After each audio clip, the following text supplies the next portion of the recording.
மாதா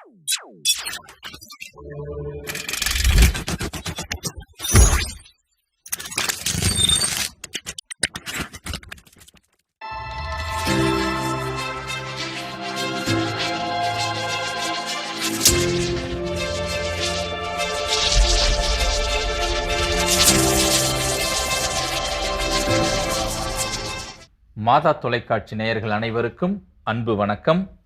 புத்தகம் பேசுகிறது நிகழ்ச்சி வழியாக உங்களை சந்திப்பதில் மிக்க மகிழ்ச்சி. மாதா தொலைக்காட்சி நேயர்கள் அனைவருக்கும் அன்பின் வணக்கங்கள். அன்பிற்குரியவர்களே, வாழ்க்கையில் மாற்றங்களை எல்லா காலத்திலும் நாம் எதிர்பார்த்து கொண்டிருக்கிறோம். மிகச்சிறந்த மாற்றங்களை உருவாக்குவதில் புத்தகங்கள் பெரும் பங்கு வகிக்கின்றன என்று சொன்னால் அவை மிகை அல்ல. நல்ல புத்தகங்கள் நல்ல சமூக மாற்றத்திற்கான கருவிகளாக இருக்கின்றன. அத்தகைய புத்தகங்களையும் புத்தகங்களை உருவாக்குகிற ஆசிரியர்களையும் அறிமுகப்படுத்துகிற நிகழ்ச்சி இந்த புத்தகம் பேசுகிறது நிகழ்ச்சி. அந்த வகையிலே இன்று நம்மோடு அரங்கத்தில் இணைந்திருக்கக்கூடியவர் மாதா தொலைக்காட்சிக்கு புதியவர் அல்ல, ஏற்கனவே அவரது புத்தகங்களுக்காக சந்தித்திருக்கிறோம். தக்கலை மறைமாவட்டம் வயலான்கரை புனித அந்தோணியார் ஆலய பங்கைச் சேர்ந்த திருமிகு ஜான் என்று சொன்னால் பலருக்கு தெரியாது. குமரித்தோழன் என்கிற புனைப்பெயரில் தன்னுடைய புத்தகங்களை எழுதி கொண்டிருக்கிறார். ஆசிரியர் குமரித்தோழன் அவர்கள் தமிழ், சமூக அறிவியல் மற்றும் கல்வியியலில் முதுகலை பட்டமும் இளம் முனைவர் பட்டமும் பெற்றிருக்கிறார். அரசு பள்ளியிலே 33 ஆண்டுகளாக ஆசிரியராக பணியாற்றிய அனுபவம் பெற்றிருக்கிறார். ஆசிரியராக மட்டுமல்லாமல் கவிஞராக, எழுத்தாளராக, மேடை பேச்சாளராக, கருத்தாளராக என பல முக அனுபவத்தை கொண்டவராக இருக்கிறார். 500க்கும் மேற்பட்ட பட்டிமன்றங்களில் உரையாடியவராக இருக்கிறார். மத்திய அரசின் கல்வியியல் கல்வியிடையே கலைப்பயிற்சி என்கிற பயிற்சி பெற்று 2007ஆம் ஆண்டு முதல் பொம்மலாட்ட ஆசிரியராகவும் பயிற்றுனராகவும் இருக்கிறார். 32 நாடகங்களுக்கு மேலாக எழுதி இயக்கி நடித்துள்ள அனுபவம் பெற்றிருக்கிறார். 15 புத்தகங்களின் ஆசிரியராக இருக்கிறார். 10 நூல்களை மொழிபெயர்த்தவராக இருக்கிறார். 23 விருதுகளுக்கு சொந்தக்காரராக இருக்கிறார். இதில் தமிழக அரசின் கலைச்சுடர் விருதும் ஒன்றாக இருக்கிறது. இத்தகைய பன்முக தன்மை கொண்ட, பன்முக ஆற்றல் கொண்ட, தமிழக திரு அவையின் சொத்தாக இருக்கக்கூடிய திருமிகு குமரித்தோழன் அவர்களை மாதா தொலைக்காட்சி அரங்கத்திற்கு அன்போடு வருக வருக என வரவேற்கிறோம். அன்பிற்குரியவர்களே, இன்று நாம் பார்க்க போகிற புத்தகம் திருமிகு குமரித்தோழன் அவர்கள் எழுதியிருக்கிற தோல்வியில் கலங்கேல் என்னும் கவிதை நூலை பார்க்கிறோம். தோல்வியில் கலங்கேல் என்பது கவிதை நூல். இந்த அட்டைப்படத்தை பார்த்தாலே தெரிகிறது இது எத்தகைய கவிதைகளை கொண்டிருக்க போகிறது என்று. பாரதியாருடைய புதிய ஆத்திச்சூடி என்று சொல்லப்படக்கூடிய அந்த ஆத்திச்சூடியின் தலைப்புகளையே, 110 தலைப்புகளையே தன்னுடைய கவிதைகளின் தலைப்பாக எடுத்து 110 கவிதைகளை வழங்கியிருக்கிறார். ஆக இந்த புத்தகம் 110 கவிதைகள், ஆனால் 120 பக்கங்களை கொண்டதாக இருக்கிறது. இந்த புத்தகங்களை பெங்களூரை சார்ந்த புஸ்தகா நிறுவனம் வெளியிட்டிருக்கிறார்கள். இதன் விலை ரூபாய் 140 இருக்கிறது. புத்தகம் தேவைப்படுகிறவர்கள் திரையில் தெரிகிற எண்ணிற்கு தொடர்பு கொண்டு பெற்றுக்கொள்ளலாம். வாருங்கள் நேயர்களே, நேரடியாக நிகழ்ச்சிக்குள் செல்வோம். பாரதியார் கவிதையில் இந்த புதிய ஆத்திச்சூடியை தேர்ந்தெடுத்ததுக்கான எதுவும் சிறப்பு காரணங்கள் இருக்கிறதா? புதிய ஆத்திச்சூடி இன்றைய சமுதாயத்தில் குழந்தைகள் முதற்கொண்டு இளைஞர்கள் வரையாக, முதியோர்கள் வரையாக வாழ்வியலில் இந்த சமுதாயத்தில் மனிதனை மனிதனாக அங்கீகரித்து வாழ்வதற்கான வழிமுறைகளினுடைய சாத்திய கூறுகள் புதிய ஆத்திச்சூடியில் இருக்கின்றன. புதிய ஆத்திச்சூடியின் 110 வரிகளுமே வாழ்வியல் நடைமுறைகளினுடைய வெளிப்பாடாக இருக்கிறது, சாதனையாளர்களினுடைய ஊன்றுகோல்களாக இருக்கின்றன. அதனால் இந்த சமுதாயத்திற்கு மீண்டும் பல பிரயோஜனம் உள்ள செயல்பாடுகளை இவை தரும் என்ற எண்ணத்தில் தான் உருவாக்கப்பட்டிருக்கிறது. குறிப்பாக இந்த 110 வரிகளுமே எப்போதும் நம்மை முன்னோக்கி முன்னோக்கி எடுத்து செல்லக்கூடிய படிக்கட்டுகளாக இருக்கிறது. இந்த உணர்ச்சி இல்லாமல் இருக்கக்கூடிய மனிதர்களுக்கு கூட இது உணர்ச்சி தரக்கூடியதாக இருக்கிறது. எனவேதான் இதை தேர்ந்தெடுத்திருக்கின்றோம். ரொம்ப அழகாக சொல்லியிருக்கிறீங்க. கவிதைகளுக்குள்ள போகிறதுக்கு முன்னாடி இன்னும் ஒரே ஒரு கேள்வி. ஆத்திச்சூடியை தலைப்பாக எடுத்திருக்கிறீங்க. பாரதியார் சொல்ல வந்த கருத்தின் அந்த கருத்தவே அப்படியே ஒரு விளக்க உரையாக உங்கள் கவிதையில் சொல்லியிருக்கிறீங்களா, இல்லை அந்த கருத்தை மையப்படுத்தி உங்களுடைய சிந்தனைகளை சேர்த்து கொடுத்துருக்கிறீங்களா? ஆத்திச்சூடி ஒவ்வொரு வரிகளுமே ஒவ்வொரு கவிதையினுடைய தலைப்புகளாக இருக்கின்றன. இந்த வரிகளினுடைய விளக்கம் என்பது ஒரு சிலருக்கு புரிந்து கொள்வதற்கு கடினமான ஒன்றாகவும் இருக்கிறது. ஒரு சில வரிகள் அவர்கள் அதை புரிந்து கொள்ளவும் வேண்டும், பாரதியினுடைய உணர்வுகளோடு தெரிந்து கொள்ள வேண்டும், இன்றைய சமுதாய நடைமுறைகளோடு அதை விளக்க வேண்டும். இந்த கருத்தோட்டங்கள் இதில் இடம்பெற்றிருக்கிறது. இன்றைய சமுதாயத்தினுடைய நிகழ்வுகளோடு பாரதியின் உணர்வுகளோடு இதை வெளிப்படுத்த முயற்சித்திருக்கிறேன். நிச்சயமாக பாரதியின் உணர்வை 100 விழுக்காடு எந்த ஒரு கவிஞனாலும் வெளிப்படுத்தவே முடியாது என்பது 100 விழுக்காடு உண்மை. இதுதான் உண்மை. இருந்தாலும் நான் முயற்சி செய்திருக்கின்றேன். ரொம்ப அழகாக சொல்லியிருக்கிறீங்க. மகாகவியோடு நாம் போட்டிலாம் போட முடியாது, இருந்தாலும் அந்த சாராம்சம் குறையாமல், அதனுடைய வலு குறையாமல் உங்களுடைய கவிதைகளை கொண்டு வந்திருக்கேன்னு வாசிக்கும் பொழுதும் அது நன்றாகவே புரிகிறது. நிச்சயமாக நாம் நேரடியாக புத்தகத்திற்குள்ளாக போவோம். ஆத்திச்சூடி, பாரதியினுடைய ஆத்திச்சூடியை சொல்லுகிற பொழுது முதல் 2 ஆத்திச்சூடியை நம்ம தவிர்த்துட்டு போக முடியாது. அச்சம் தவிர், ஆண்மை தவறேல். அதனால் அங்கேருந்தே நம்ம ஆரம்பிப்போம். அச்சம் தவிர் உங்களுடைய கவிதையில் என்ன சொல்றீங்க? அச்சம் என்பது மனிதனை படுகுழியில் தள்ளிவிடும். அதனால்தான் பாரதி கூட சொன்னார், அச்சமில்லை அச்சமில்லை அச்சம் என்பதில்லையே என்று. அதைத்தான் அவர் வலியுறுத்தி முதல் வரியாகவும் புதிய ஆத்திச்சூடியில் படைத்திருக்கின்றார். அச்சத்தின் விளைவாக இருக்கின்ற இயல்புகள் கூட இல்லாமல் சென்றுவிடும் என்ற யதார்த்தத்தை அவர் உணர்ந்திருக்கிறார். இன்று சமுதாயத்தில் நாமும் உணர்ந்திருக்கின்றோம். இருந்தாலும் தேவையில்லாமல் அச்சப்பட்டு கொண்டே இருக்கிறோம்.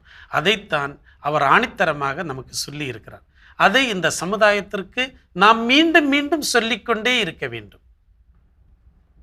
நாளை இன்னொருவர் சொல்ல வேண்டும், தொடர்ந்து தலைமுறைகள் சொல்ல வேண்டும். அது சொல்லிக்கொண்டே இருக்க வேண்டும்.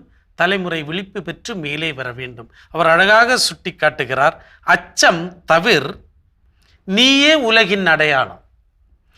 எப்போது நாம் அச்சத்தை தவிர்த்து துணிவோடு எழுந்து நிற்கின்றோமோ அப்போது நாம் இந்த உலகின் அடையாளங்களாக நிற்போம்.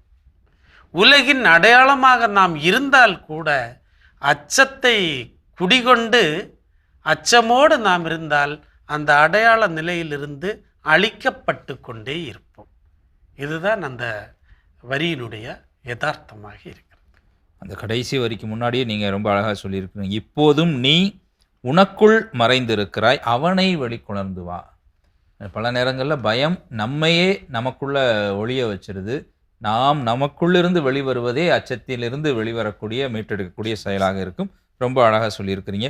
இந்த ஆண்மை தவறேல், இதில் ஒரு பேலன்சிங் பாயிண்ட் ஆஃப் வியூவை நீங்கள் கொடுத்துருக்குறீங்கிறது வாசிக்கும் பொழுது புரியுது.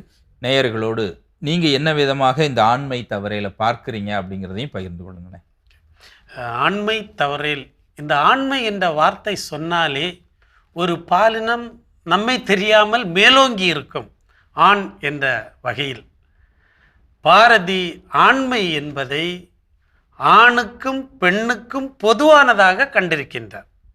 இந்த உண்மையை இந்த சமுதாயம் உணர்ந்து கொள்ள வேண்டும். நாம் உணர்ந்து கொண்டிருக்கின்றோம் பெரும்பாலோர்.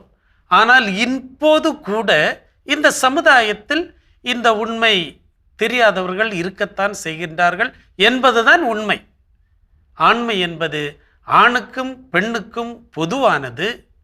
அவர்கள் தன்னை அடையாளப்படுத்துகின்ற பொழுது, தமது ஆளுமையை வெளிப்படுத்துகின்ற பொழுது, தாம் எதற்காக இந்த சமுதாயத்தில் இருக்கிறோம் என்பதை உணர்ந்து சொல்கின்ற பொழுது அவர்கள் ஆண்மை உடையவர்களாக இருக்கிறார்கள். ஆணாக இருந்தாலும் சரி, பெண்ணாக இருந்தாலும் சரி. அதைத்தான் அவர் சொல்கின்றார்.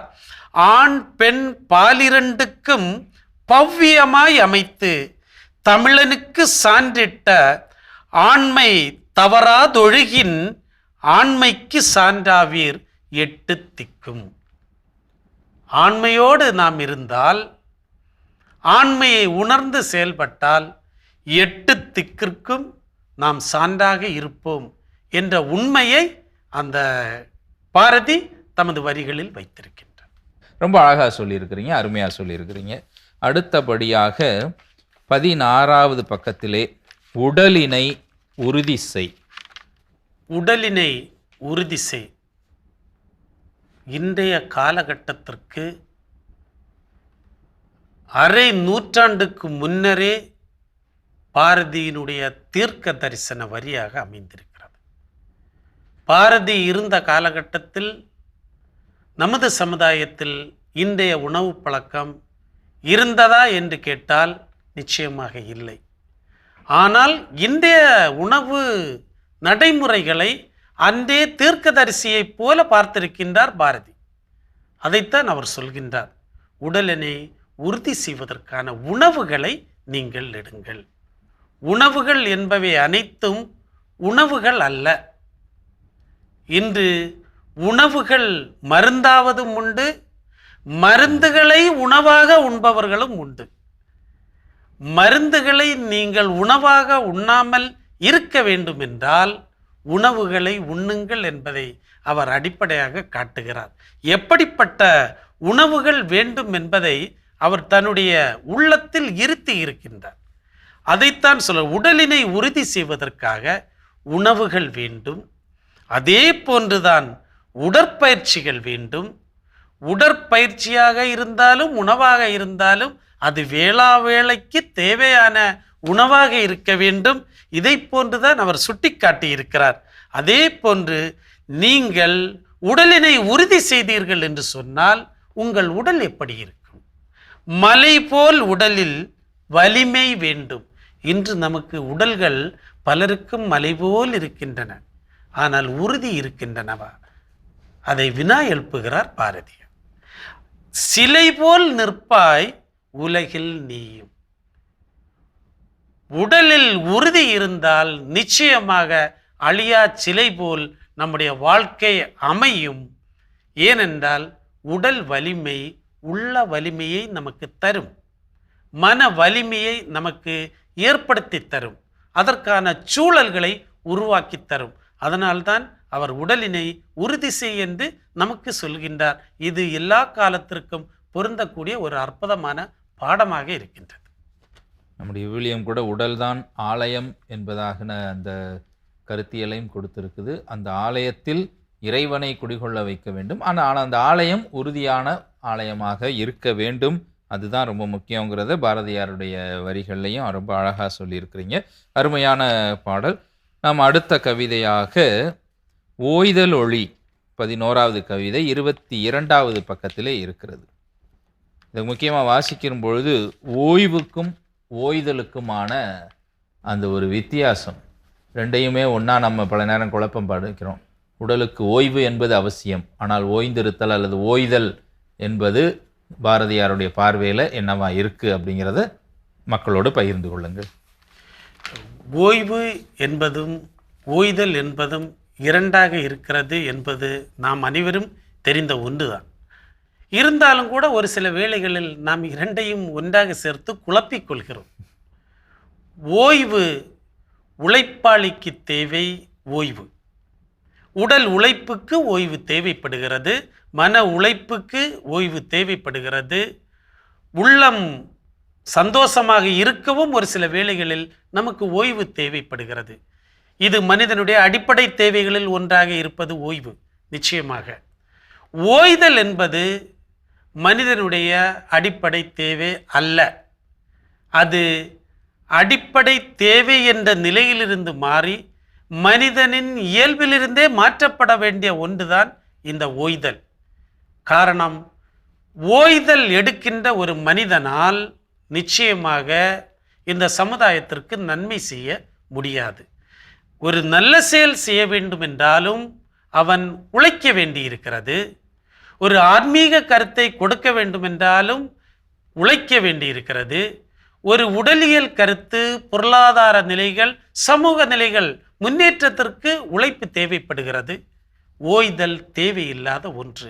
எனவேதான் வாழ்க்கையில் நீங்கள் ஓய்தல் இல்லாதவர்களாக இருங்கள் என்று பாரதியார் சுட்டி காட்டுகிறார்.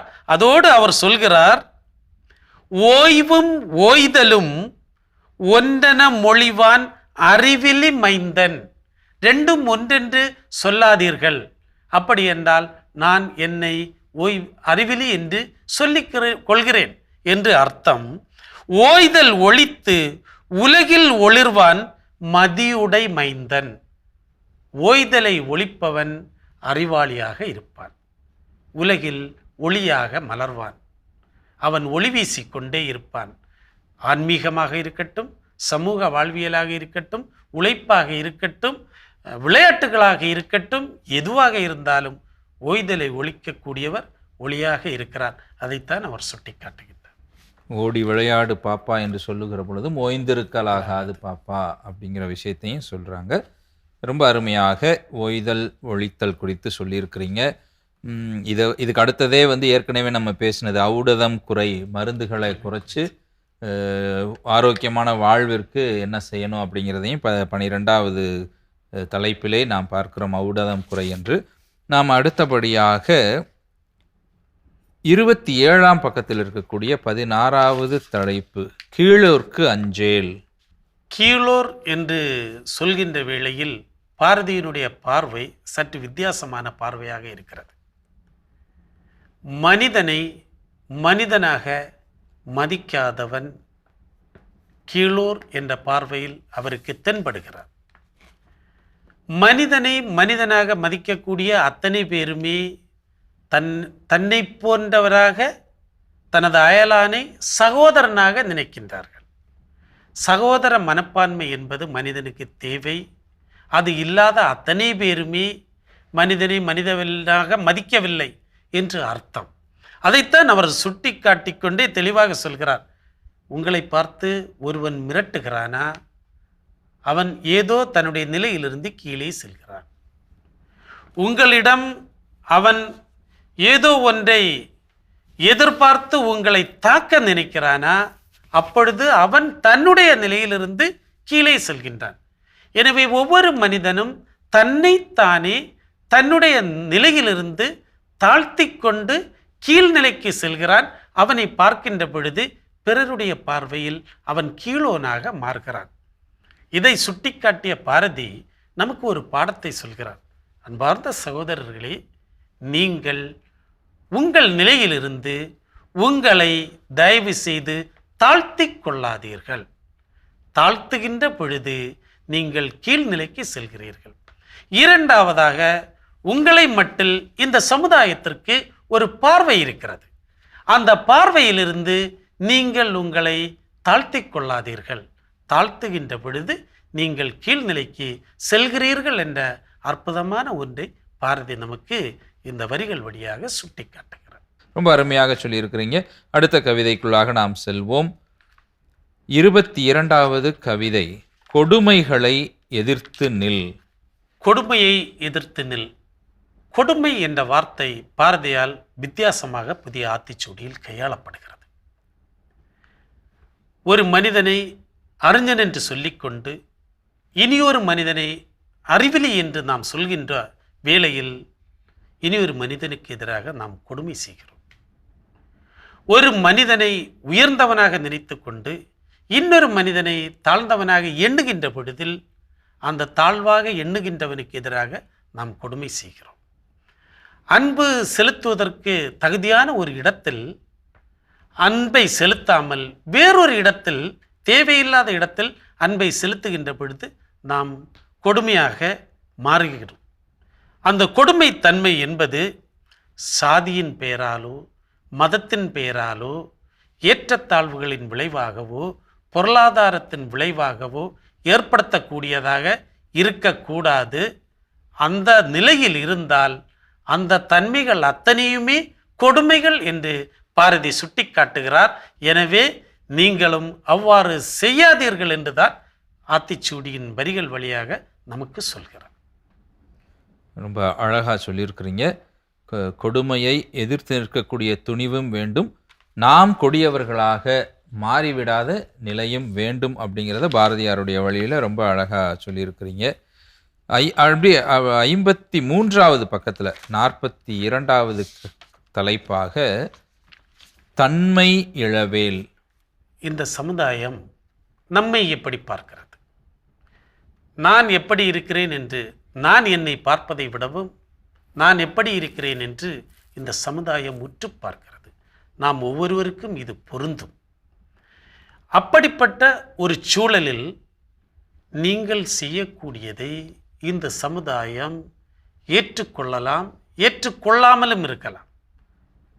நீங்கள் செய்ய வேண்டியது, நான் செய்ய வேண்டியது இந்த சமுதாயத்திற்கு நன்மை.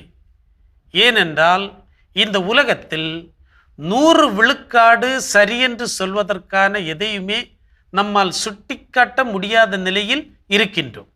அதே போன்றுதான் 100 விழுக்காடு தவறு என்று சொல்லக்கூடியதையும் சுட்டிக்காட்ட முடியாத சூழலில் இருக்கின்றோம்.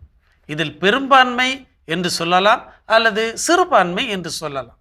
100 விழுக்காடு என்று எதையும் சொல்ல முடிவது இல்லை. அதைத்தான் இந்த வரியில் தன்மை இழவேல் என்று பாரதி சுட்டி காட்டியிருக்கிறார். நமக்கென்று ஒரு ஆளுமை இருக்கிறது. படைப்பாளர் நமக்கென்று ஒன்றை தந்திருக்கின்றார். நமக்கென்று ஒரு தனி அடையாளம் இருக்கின்றது. அது வடிவிலும் சரி, உணர்விலும் சரி, சிந்தனையிலும் சரி, ஆன்மீகத்திலும் சரி, செயல்பாடுகளிலும் சரி. அந்த தனித்தன்மைகளை ஒருபோதும் இழக்கக்கூடாது என்பதை பாரதி மீண்டும் நமக்கு நினைவூட்டுகிறார். குறிப்பாக வசைகளை காதின் இசைகளாக மாற்றினேன், தன்மை இழக்காதிருந்தேன், சிகரங்களை நோக்கி சிறகடிக்கின்றேன். எப்போது நீங்கள் வசைகளை கேட்டு துவண்டு போகிறீர்களோ அப்போது நீங்கள் உங்களை இழக்கின்றீர்கள். எனவே இவற்றை இசைகளாக மாற்றுங்கள். அப்படி மாற்றுகின்ற வேளைகளெல்லாம் நீங்கள் சிகரங்களை நோக்கி உயர்ந்து கொண்டே இருக்கின்றீர்கள். இந்த உண்மையைத்தான் பாரதி சுட்டிக்காட்டியிருக்கின்றார். தோல்வியில் கலங்கேல், இது இளைஞர்களுக்கு ஊக்கமூட்டக்கூடிய ஒரு விஷயமாக இருக்கும். 63ஆம் பக்கத்தில் தோல்வியில் கலங்கேல் இந்த புத்தகத்தினுடைய தலைப்பு கவிதையாக இந்த கவிதை இருக்கிறது. இக்கவிதை புத்தகத்தில் உள்ள 110 பாடல்களுமே தன்னம்பிக்கையை ஏற்படுத்தக்கூடிய கவிதைகள் தான். பாரதியினுடைய வரிகளும் தன்னம்பிக்கையை ஏற்படுத்தி கொண்டுதான் நமக்கு இருக்கின்றது. குறிப்பாக இந்த கவிதையினுடைய ஒரு சில வரிகளை உங்களுக்கு சொல்ல நான் விரும்புகிறேன். கரைக்கு விடாமல் தடுத்து விட்டேன், கர்ச்சிக்கின்றது குளக்கரை துள்ளி எழும் மீனை பார்த்து. குளக்கரை கர்ச்சித்து கொண்டே இருக்கிறது, நான் மீனை வெளியே விடாமல் தடுத்து விட்டேன் என்று. நாம் வாழக்கூடிய சமுதாயம் இன்று நம்மை நோக்கி கர்ச்சித்து கொண்டிருக்கலாம். ஆனால் எதை கர்ச்சித்து கொண்டிருந்தாலும், குளக்கரை எவ்வளவு உயரங்களை நோக்கி தன்னுடைய கரையை உயர்த்தி கொண்டிருந்தாலும் மீன்கள் துள்ளிக்கொண்டே இருக்க வேண்டும், துள்ள வேண்டும். அதுதான் வெற்றியினுடைய அடையாளமாக இருக்கிறது. தோல்வி என்பது வெற்று நினைப்பு, கலங்காமல் இருப்பது உனக்கு வனப்பு. தோல்வி என்பது நிஜமல்ல, அது ஒரு நினைப்பு மட்டும்தான். அடுத்த படிக்கான ஒரு படிதான். நீங்கள் 4வது படிக்கு செல்கிறீர்கள் என்றால் தோல்வி என்பது உங்களுக்கு முதல் படியாக இருக்கும், 2வது படியாக கூட இருக்கலாம். ஏனென்றால் இந்த படிகளை தாண்டினால்தான் உங்களால் வெற்றி படிக்கு முன்னேற முடியும். எனவே அதை பற்றி நீங்கள் கலங்காமல் இருந்தீர்கள் என்றால் அதுதான் உங்களுக்கு வனப்பாக இருக்கிறது. எனவே உன் அக்கினி மூச்சால் அகற்றுவிடும் தடைகள், தோல்வியில் கலங்கேல் வெற்றி மழை வருகிறது உன்னை நீராட்ட. இதைத்தான் புரிந்து கொள்ள வேண்டும். தோல்வி அல்ல, அதன் பின்னே வெற்றி மழை வருகிறது. அந்த மழையில் நீங்கள் நீராடுங்கள், சந்தோஷமாக இருங்கள், இந்த சமுதாயம் செழிக்கட்டுமே. அதுதான் நம்முடைய மனநிலையாக இருக்க வேண்டும். தோல்வியில் ஒருபோதும் துமள வேண்டாம். வாழ்க்கை என்பது அனுபவங்களின் தொகுப்பு. இந்த அனுபவங்கள் உங்களுக்கு அல்லது உங்களுள் பலருக்கு தோல்வி போல தோன்றலாம். நிச்சயமாக அவையெல்லாம் வெறும் சம்பவங்கள். படிகளை நோக்கி முன்னேறுங்கள்.